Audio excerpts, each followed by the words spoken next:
اعوذ باللہ من الشیطان الرجیم بسم اللہ الرحمن الرحیم السلام علیکم ورحمۃ اللہ وبرکاتہ۔ ناظرین، کہ آپ جانتے ہیں کہ جنات ہمارے گھروں میں کیسے داخل ہوتے ہیں اور کہاں رہتے ہیں؟ وہ ہمارے ساتھ کس کھانے میں شریک ہوتے ہیں اور ان کو گھروں سے باہر نکالنے کے لیے کیا کرنا چاہیے؟ ان کی تعداد کتنی ہے اور نیک جن انسانوں کے ساتھ کیسے رہتے ہیں؟ ان تمام سوالات کے جوابات کے حوالے سے ہم اپنی آج کی ویڈیو میں تفصیل سے بات کریں گے۔ حضرت ابن عمر رضی اللہ تعالیٰ فرماتے ہیں کہ چوتھی زمین کے اوپر اور تیسری زمین کے نیچے اس قدر تعداد میں جنات رہتے ہیں کہ اگر وہ تمہارے سامنے آ جائیں اور زمین و آسمان کے درمیان معلق ہو جائیں تو تمہیں سورج کی روشنی تک دکھائی نہ دے، یعنی ہر طرف اندھیرا چھا جائے۔ اسی طرح حضرت عمر بقالی رضی اللہ تعالیٰ عنہ جنات کی تعداد و پیدائش کے حوالے سے فرماتے ہیں کہ جب انسان کے ہاں ایک بچہ پیدا ہوتا ہے تو جنات کے یہاں 9 بچے پیدا ہوتے ہیں، یعنی جنات کی تعداد انسانوں کی تعداد کے 9 گنا ہوتی ہے۔ اور اس طرح ایک اندازے کے مطابق اگر دنیا میں موجود انسانوں کی تعداد 7 ارب سے زیادہ ہے تو جنوں کی تعداد 63 ارب سے زیادہ ہوگی، اور یہ محض اوپر بیان کردہ حدیث پاک کی روح سے اندازہ لگایا گیا ہے۔ حقیقت میں جنات کی صحیح تعداد اللہ رب العزت کو ہی معلوم ہے۔ حضرت ابو ہریرہ رضی اللہ تعالیٰ عنہ سے روایت ہے کہ نبی کریم صلی اللہ علیہ وسلم نے مجھے حکم فرمایا کہ میرے لیے پتھر تراش کرو تاکہ میں اس سے استنجا کروں، لیکن ہدی اور لد مت لانا۔ میں نے آپ صلی اللہ علیہ وسلم کی خدمت میں وہ پتھر پیش کر دیے جو میں نے پلے باندھ رکھے تھے۔ جب رسول اللہ صلی اللہ علیہ وسلم فارغ ہوئے تو میں نے عرض کیا، یا نبی اللہ، ہڈی اور لد سے منع کرنے میں کیا حکمت ہے؟ فرمایا، یہ دونوں چیزیں جنات کی خوراک ہیں۔ میرے پاس نصیبے کے جنوں کا ایک وفد آیا، وہ بہت نیک جن تھے۔ انہوں نے مجھ سے خوراک مانگی تو میں نے اللہ تعالیٰ سے ان کے لیے دعا کی کہ یہ لوگ جس ہڈی اور لد کے پاس سے گزریں اس پر اپنی غذا موجود پائیں۔ یعنی بخاری شریف کی اس حدیث مبارکہ کی روح سے جنات کی پسندیدہ ترین غذاؤں میں ہڈی اور لد شامل ہیں۔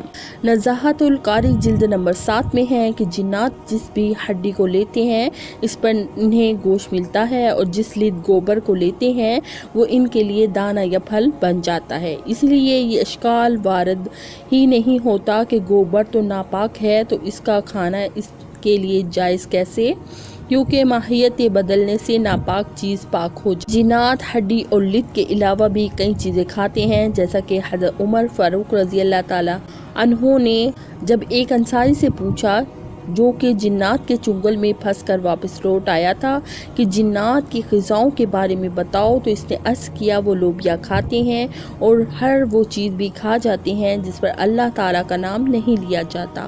پھر آپ نے جنات کے پینے کے بارے میں پوچھا تو صحابی نے کہا، ان کا پینا جدف ہے۔ جدف سے مراد یا تو وہ یمنا گھاس ہے جس کے کھانے سے پیاس مٹتی ہے، یا وہ پانی ہے جو برتن میں ہوا اور اسے ڈھانپ کر نہ رکھا جائے۔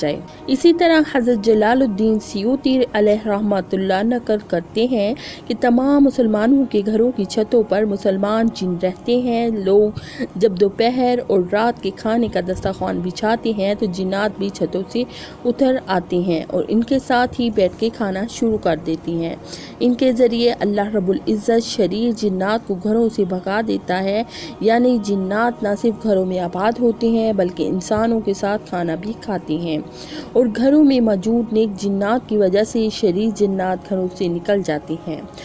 ناظرین، وہ جنات جو انسانوں کے ساتھ رہتے ہیں ان کو عامر کہا جاتا ہے، جس کی جمع عمار ہے۔ صحیح مسلم شریف میں ہے کہ حضرت جابر رضی اللہ تعالیٰ عنہ سے مروی ہے کہ انہوں نے رسول صلی اللہ علیہ وسلم کو فرماتے ہوئے سنا، جب کوئی شخص اپنے گھر میں داخل ہو اور داخل ہوتے وقت اور کھانے کے وقت بسم اللہ شریف پڑھ لے تو شیطان اپنی ذریعہ سے کہتا ہے، اس گھر میں نہ تم رہ سکتے ہو اور نہ کھا سکتے ہو، اور اگر بسم اللہ شریف نہ پڑھی جائے تو کہتا ہے یہی جگہ تمہارے رہنے کی ہے، اور اگر کھانے کے وقت نہ پڑھی جائے تو کہتا ہے تمہیں رہنے کی جگہ بھی مل گئی اور کھانے کو بھی مل گیا۔ نیک جنات کے بارے میں تو ہم نے دیکھ لیا کہ وہ مسلمان گھروں میں مسلمانوں کے گھرانوں کی چھتوں پر بھی رہتے ہیں، جبکہ اس کے برعکس شریر جنات کے بارے میں ہے کہ وہ گھروں میں موجود بیت الخلاء، کچرے کے ڈھیر اور غسل خانہ وغیرہ میں رہتے ہیں۔ یہی وجہ ہے کہ رسول اللہ صلی اللہ علیہ وسلم نے ارشاد فرمایا، جب تم میں سے کوئی شخص بیت الخلاء میں جائے تو وہ بیت الخلاء جانے سے پہلے کی دعا پڑھ لے۔ اسی طرح حضرت جابر رضی اللہ تعالیٰ عنہ سے مروی ہے، ایک اور روایت بھی ملتی ہے کہ رسول اللہ صلی اللہ علیہ وسلم نے فرمایا، اے لوگوں، اپنے گھروں سے گوشت کی چکنائی والا کپڑا، دستی، رومال وغیرہ جس سے گوشت صاف کیا گیا ہو اور اس پر گوشت کی چکنائی ابھی بھی موجود ہو، نکال دو، یعنی دھو دیا کرو، اس لیے کہ یہ شریر جن کی جگہ ہے اور اس کی قیام گاہ ہے۔ ناظرین، امید کرتے ہیں کہ یہ ویڈیو آپ کے علم میں خاطر خواہ اضافے کا باعث بنی ہوگی۔ اللہ وحدہ لا شریک لہ ہمیں اور آپ کو آخرت کی تمام بھلائیاں عطا کرے۔ میں امید کرتی ہوں کہ میری ویڈیو آپ کو پسند آئی ہوگی۔ اسی کے ساتھ دیں مجھے اجازت۔ اللہ تعالیٰ آپ کا حامی و ناصر ہو۔ السلام علیکم ورحمۃ اللہ وبرکاتہ۔